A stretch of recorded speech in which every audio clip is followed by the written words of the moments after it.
Et quoi d'autre? Oui, donc cette histoire là de Trump. Regardez, juste regardez ce screenshot. Mais on est où là? Qu'est-ce que c'est que ça?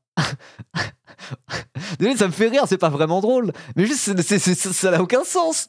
C'est quoi ce visuel? Autism announcement. Autism announcement. Annonce autisme. C'est vraiment en mode genre spécial autisme, une déclaration spéciale autisme. C'est quoi cette tagline éclate? Alerte autisme, c'est exactement ça. C'est en mode alerte autisme. Alerte autisme. C'est quoi ça? Merde, oh non, j'ai tout mis en même temps, ça a bugué. Oh non. Oh non, ça fait le bug. Non, c'est bon. Ça n'a pas de sens. Out of context, c'est vraiment bizarre. Donc là, c'est Trump et lui, c'est RFK, là, c'est Robert Kennedy Jr. Je me souviens plus de son nom, mais il s'appelle RFK.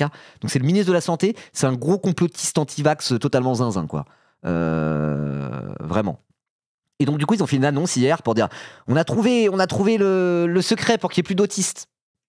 Et de ce que j'ai cru comprendre, en gros, ils ont dit c'est à cause du paracétamol. Si on prenait pas de paracétamol, il n'y aurait plus d'autisme. Une grande victoire pour l'Amérique. Ah oui, j'avoue, bien vu, bah ouais, voilà. Même Trump, il a dit à Cuba, il n'y a pas de paracétamol. Et il n'y a pas d'autisme non plus.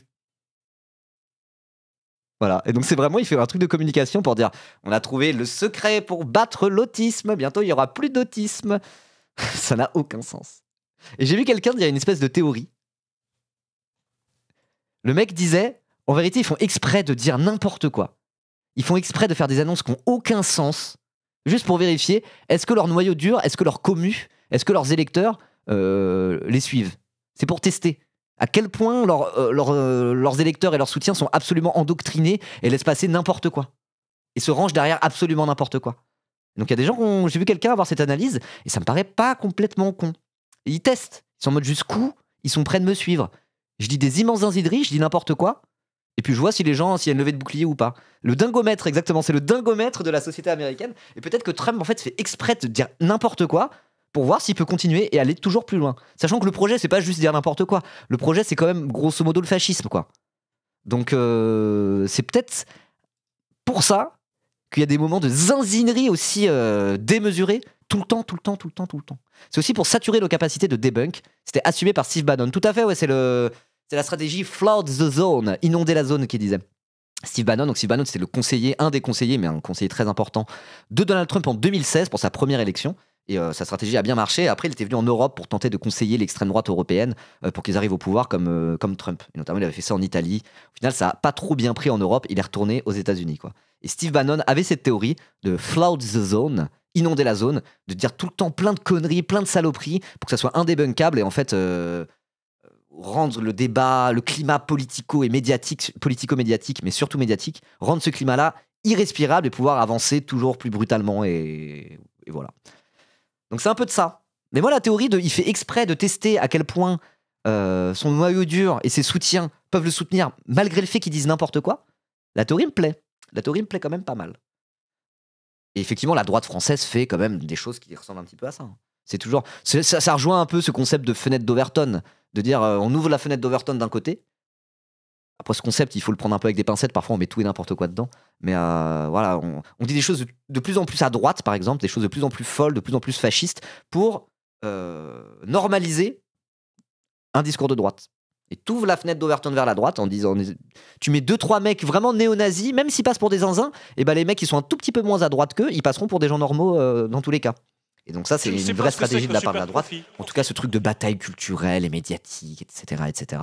On utilise souvent cette analogie de la fenêtre d'Overton. Bah là, ça rejoint un petit peu ça, quoi. Ils testent à quel point ils peuvent dire n'importe quoi pour voir à quel point leurs soutiens sont fidèles. En tout cas, c'est fou. Hein. Sauf que le projet à la fin, pourquoi ils ont besoin d'avoir des soutiens fidèles et des soutiens sans faille? Le projet, c'est pas juste faire des annonces de cons. Merci Tiflex pour ton 9e mois. Merci beaucoup. Le projet, c'est quand même le fascisme, comme je disais.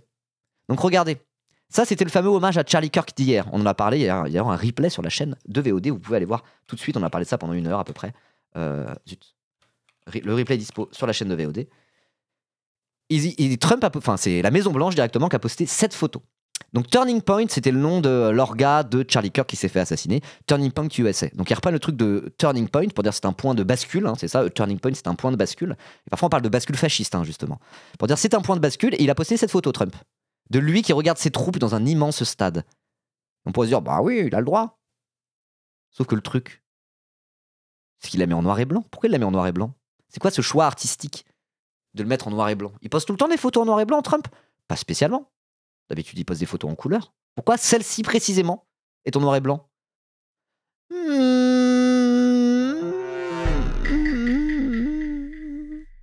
Nazi! Alerte nazi!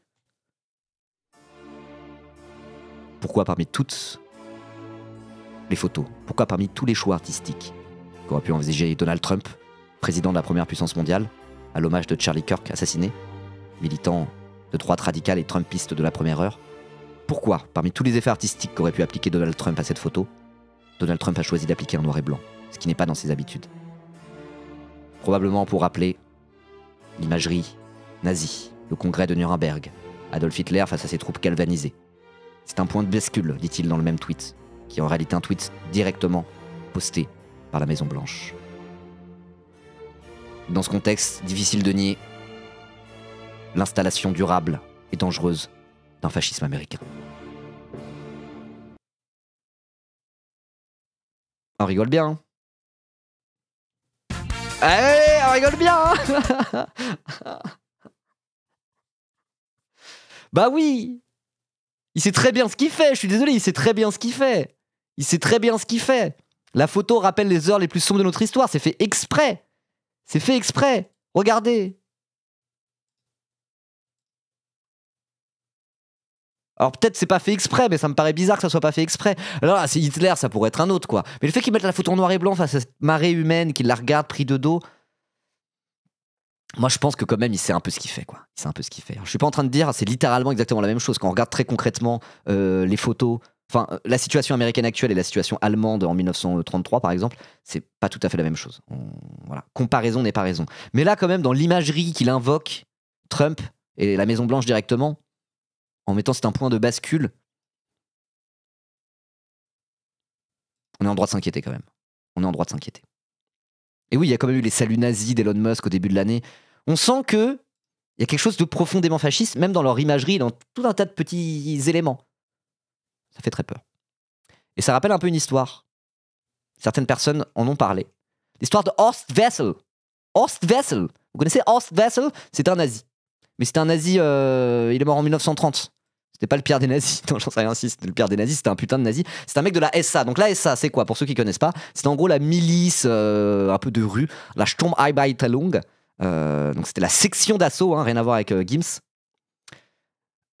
Sturm signifiant tempête. Donc la SA, c'était une organisation paramilitaire du Parti national socialiste, donc du parti nazi. Organisation, donc, et ensuite issue la SS. Vous connaissez tous la SS, la Waffen-SS, etc., etc. Et donc Horst Wessel, c'était un mec de la SA, de cette espèce de milice, d'organisation paramilitaire directement dépendante du parti nazi, et qui était dans les rues, à intimider, frapper des militants communistes, etc., etc. Horst Wessel, c'était un militant de la SA. Un jeune militant de la SA, comme il y en avait plein en Allemagne à cette époque-là. Et figurez-vous qu'il est blessé en janvier 1930 et mort de ses blessures à Berlin, à l'âge de 22 ans. Abattu dans son appartement par un militant communiste. Alors là c'est un communiste pour le coup. Hein. Il est érigé en héros et martyr par les nationaux socialistes. Divers hommages lui sont rendus par le parti nazi, puis par le Troisième Reich à partir de 1933.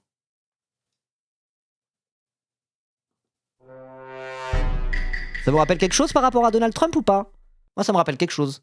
Un chant, le Horst Wessel Lied, dont il avait écrit le texte, est devenu une sorte de second hymne national, officieux, mais très joué entre 33 et 45.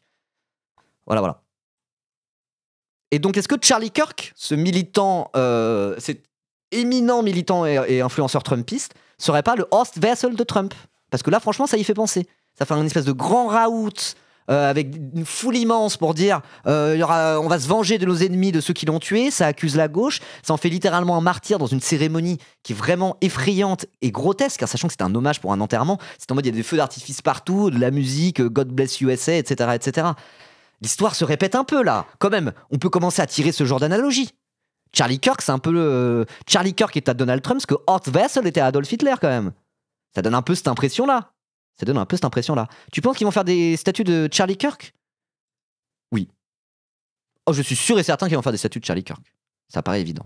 Donc je sais pas ce que Chapoutot en a parlé.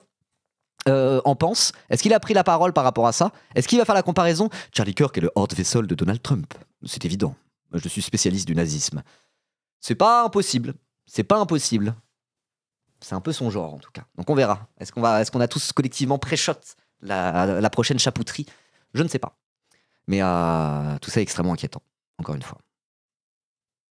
Ça rappelle vraiment les heures les plus sombres de notre histoire, quoi. Et je dis pas ça pour rigoler. Alors j'avais confondu parce que Johan Chapoutot a écrit un bouquin qui s'appelle Le meurtre de Weimar, que j'avais offert à mon papa pour son anniversaire, figurez-vous, qui parle d'un meurtre qui a eu juste avant l'accession de Hitler au pouvoir.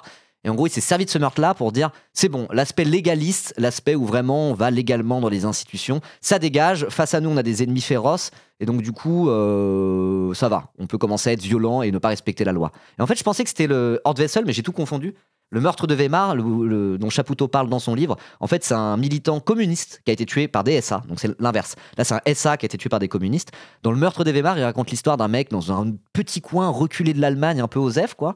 Un militant de l'ASA, comme Horst Wessel. Non, des militants de l'ASA, comme Horst Wessel, qui cette fois-ci, eux-mêmes, ont tué un militant communiste. Et c'était en 1931. Donc, c'était après Horst Wessel. Et en gros, Hitler, il a dû se justifier par rapport à ça. Comment ça se fait que tu as SA, comment ça se fait que tu as milice paramilitaire qui dépend directement de ton parti, à littéralement tuer un communiste, alors que vous êtes là à avoir des députés à l'Assemblée nationale, au Reichstag, et normalement vous êtes censé être dans la légalité. Et du coup, Hitler a utilisé ce moment-là pour dire ok, bon, on va arrêter d'être dans la légalité. Il s'est justifié en disant non, l'heure est grave, en fait on n'est pas obligé d'être tout le temps dans la légalité. Et ça a été un moment de bascule pour le Parti national-socialiste, pour le Parti nazi, où ils sont passés vraiment d'un légalisme généralisé, où le but c'était de gagner des élections, se présenter comme ça, à ouvrir la porte à la violence et à la fin du légalisme. Je sais pas si c'est le bon terme, légalisme. Fin de l'état de droit. Alors, ils n'étaient pas encore au pouvoir, donc c'était pas la fin de l'état de droit, mais c'était la porte ouverte, effectivement, à la fin de l'état de droit, le jour où ils seraient au pouvoir. Donc en fait, j'ai confondu. Mais Chapoutot a déjà parlé de ça. Et en fait, que ça soit des SA qui tuent un communiste ou un communiste qui tue un SA, dans tous les cas, Adolf Hitler et les nazis ont instrumentalisé les deux faits divers pour continuer à avancer leur pion. Et ça rejoint tout à fait ce qu'on disait sur Charlie Kirk par rapport à Donald Trump. C'est que un jour, ils sont en mode non, on est contre le fait de tuer des gens, on est contre le fait de rire de la mort d'une personne. Et donc, du coup, on va avancer nos pions parce que Charlie Kirk s'est fait assassiner en allant encore plus loin sur la dérive autoritaire. Alors que, une semaine après, Donald Trump se fout littéralement de la gueule de Joe Biden, le traite de fils de pute, de son of a bitch, il a dit, se fout de la gueule, se moque de son cancer, et en mode genre, s'il crève, on va pas le pleurer. Rappelez-vous que c'était un méchant. Il a dit ça une semaine après l'assassinat de Charlie Kirk, où il disait on ne peut pas rire de la mort d'un homme. Donc ça montre bien qu'en fait, que ça soit dans un sens ou dans l'autre, ils s'en battent les couilles. Tout est bon à prendre et tout est bon à retourner sur lui-même pour au final avancer ses pions et faire avancer l'idéologie fasciste qu'ils défendent.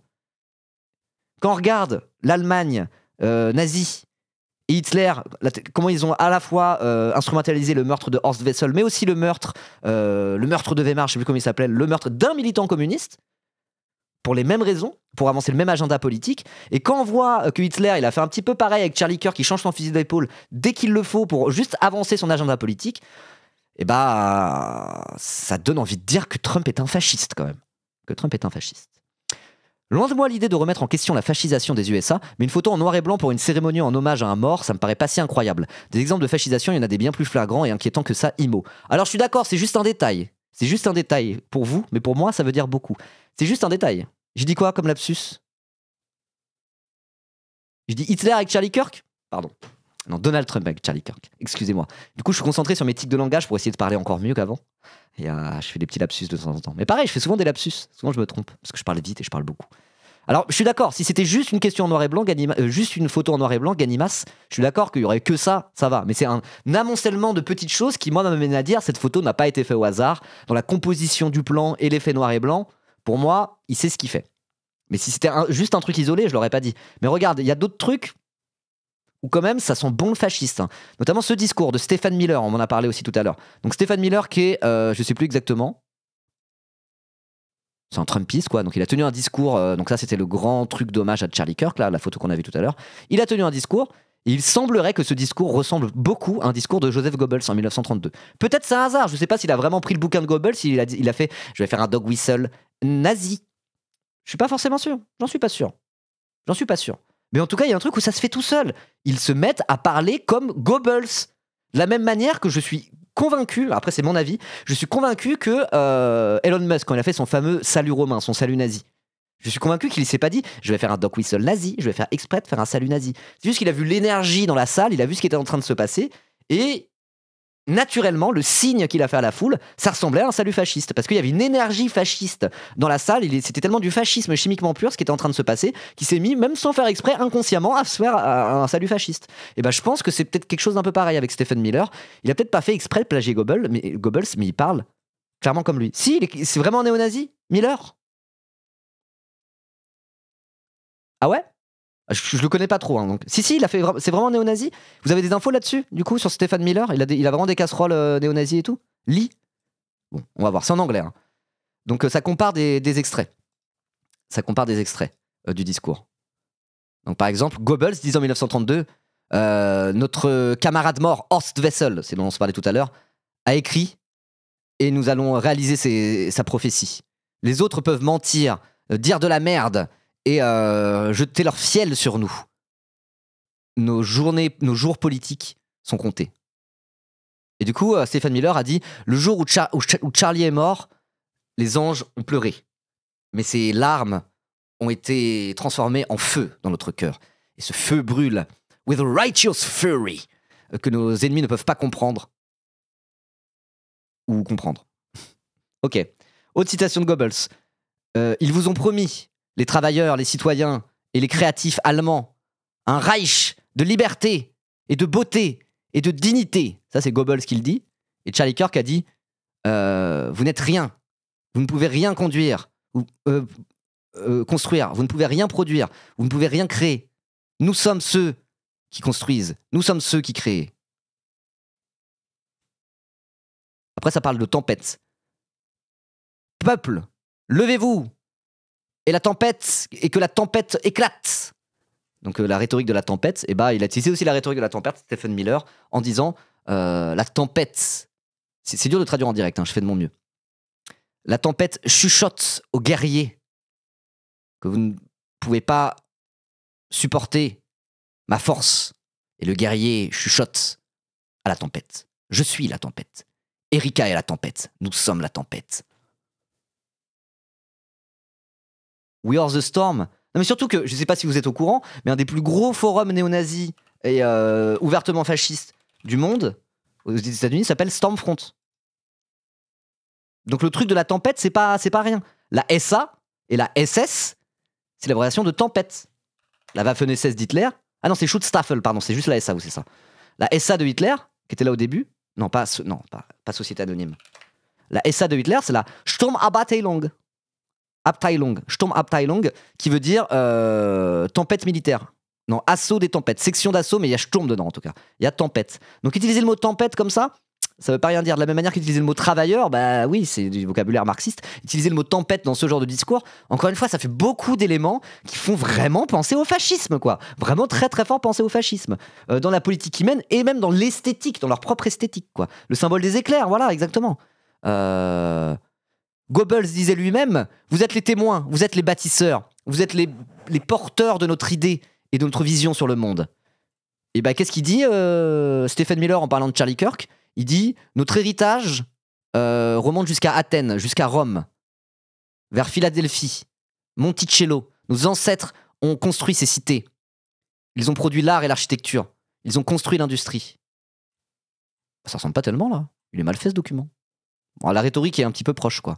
Et pareil, Athènes et Rome ont remonté à l'Europe antique pour dire on doit retourner à ce truc-là. Ça, c'est littéralement, c'est plus fasciste que nazi pour le coup. Mussolini, c'était sa rhétorique. C'était en mode genre, retournons à la grandeur déchue de l'Empire romain. Faisons de l'Italie fasciste une nouvelle Rome. Et quand on relit les points, ça fait très très peur. Ça fait très très peur. Attends, le logo de American Comeback de Turning Point? Je regarde ça.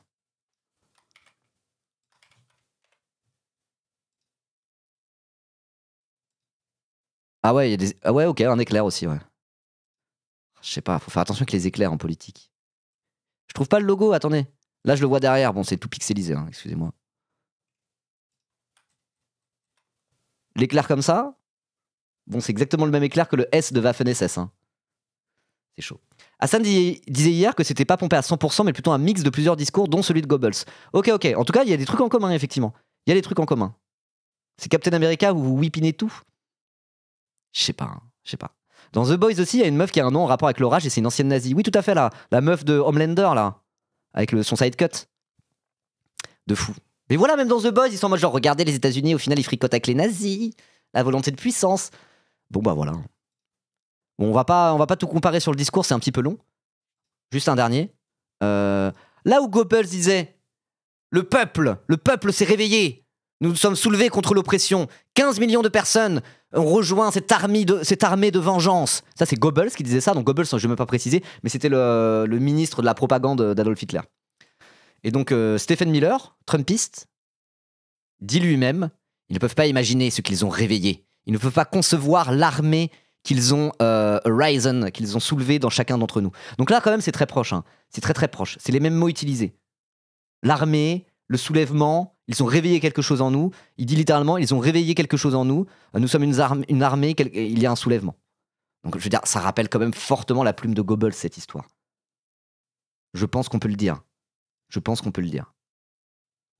Donc on se dirait c'est juste une photo en noir et blanc comme ça qui rappelle un peu Hitler, ok. C'est juste quelques bouts de discours qui rappellent un peu Goebbels, ok. C'est juste un éclair sur la fiche de Charlie Kirk qui rappelle un peu le logo de la Waffen-SS, ok. Tout ça c'est peut-être du hasard, mais quand il y a 17 hasards par jour, peut-être que c'est plus trop du hasard.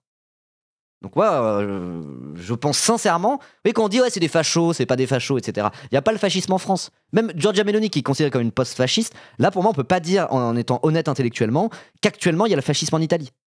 C'est pas vrai, on n'en est pas encore là. Il y a l'extrême droite au pouvoir en Italie, et c'est désastreux, et Giorgia Meloni est un véritable danger pour l'Italie, évidemment. Mais ça serait grossir le trait que de dire que c'est le fascisme en Italie. Dire c'est une facho, ok, c'est un mot qui veut un peu rien dire, c'est un peu une insulte qu'on utilise nous à gauche. Très bien, mais on peut pas dire c'est le fascisme en Italie. Pour moi, c'est trop tôt pour dire ce genre de choses. Par contre, quand on regarde les États-Unis, là on est sur une dérive fasciste. Et je dis pas facho, je dis pas oh, c'est les fachos. C'est une dérive fasciste avec un grand F. Voilà, j'en suis absolument convaincu. Pour Orban, je connais pas assez bien la société hongroise pour pouvoir le dire avec une certitude. Mais là, quand on voit tout ce qui se passe aux États-Unis, pour moi, c'est du fascisme. C'est un fasciste qui n'a pas la main pour instaurer le fascisme. Voilà. Mais son projet et son rapport au pouvoir, encore plus important, sont fascistes. Voilà. Je pense qu'on peut le dire. Et moi, quand je dis ça, je suis full premier degré. Le président a beaucoup de pouvoir aux USA, faut pas croire. Ouais, mais il n'a pas encore les pleins pouvoirs. Voilà, un Rollet Retailleau qui dit « J'attends d'avoir les pleins pouvoirs. Montre ça aussi. Vas-y, on finit là-dessus. Je voulais en parler juste rapidement. Je vais pas parler de Trump forcément tous les jours comme ça, sauf que tous les jours, il y a des nouvelles dingueries, quoi. Tous les jours, il y a des nouvelles dingueries. Au final, sur la chaîne secondaire, il va y avoir 12 miniatures différentes avec écrit « Fasciste ?» Je commence à en avoir marre. C'est quoi ça? Alors... Kevin Edward Brooks qui nous dit, je traduis, j'ai la flemme de traduire. Merci Francis Cabrel. Francis Cabrel. Très bon pseudo, j'aime beaucoup. Merci beaucoup pour ton 3e mois. Pour tes 3 mois d'avance. Ah oui, j'en profite pour vous le redire, hein, je le dis rapidement maintenant. Il y a le September en ce moment, ça veut dire qu'on a moins 30% sur les nouveaux subs jusqu'au 1er octobre. Vous avez encore à peu près une semaine pour en profiter. Donc, moi je serais vous, je prendrais plein de mois d'avance là. Maintenant, un max de mois d'avance. Lâchez plein de subs, profitez un petit peu de la promo, ça sera mieux pour tout le monde et ça sera mieux pour votre portefeuille notamment. Qu'est-ce que vous en pensez? C'est une bonne idée, non? Voilà, faites comme Francis Cabrel, prenez des mois d'avance, il y a une promo, profitez-en, soyez malins. 30 millions de consommateurs. Tu peux commencer à mettre des points d'exclamation pour varier un peu. Ouais, sur les miniatures, je vais devoir me renouveler, hein, ça va être compliqué. Ça va être compliqué. Donald Trump égale Hitler, ça va finir comme ça très vite. Hein. Bon, bref. Oui, donc Kevin Edward Brooks, je le connais pas, mais qu'est-ce qu'il nous raconte? Si vous doutez que les États-Unis soient devenus un dangereux régime fasciste, voici Kyle Langford, candidat au poste de gouverneur de Californie. Ok. C'était Schwarzenegger, hein, le gouverneur de Californie pendant longtemps, c'est un peu marrant. Son plan 0% de chômage le fait sourire avec en arrière-plan les portes d'Auschwitz. Wesh. C'est un Trumpiste? C'est officiellement un Trumpiste? Il est au Grand Old Party? Il est au GOP? C'est un conservateur? Il est chez les Républicains? Enfin, je veux dire, c'est un Républicain? Il est encarté au Parti Républicain? Ou c'est un indépendant?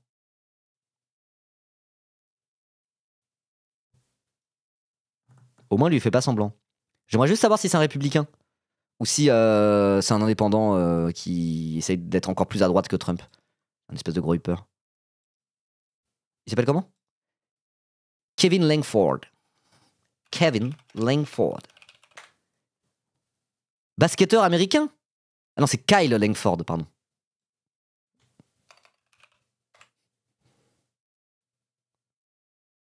Athlète britannique?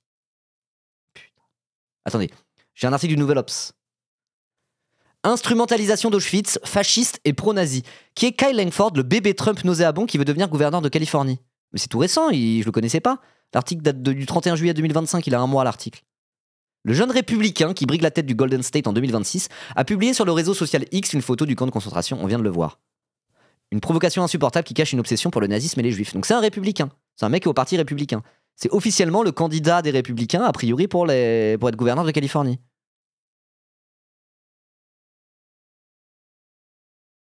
Ouais, c'est ça. Une provocation insupportable venue d'un homme qui entend briguer pour le parti républicain la formation politique de Donald Trump. Alors peut-être qu'il n'a pas encore été sélectionné en interne pour faire ça, pour être officiellement le candidat des républicains pour être gouverneur de Californie, mais force est de constater qu'il est chez les républicains et qu'il ambitionne à devenir le prochain gouverneur de Californie. Il fait littéralement une blague où il est devant Auschwitz. Bon, c'est un écran vert a priori, mais... Mais va te faire enculer, Kyle Langford. Je te permets pas. Moi, je l'aurais en face, je lui foutrais mon poing dans la gueule, je vous le dis très clairement. C'est pas une histoire de violence politique quand je dis ça. Pourquoi je dis ça? Vous voyez là ce bâtiment? Il y a peut-être mon arrière-grand-mère qui s'est fait gazer là-dedans. Voilà.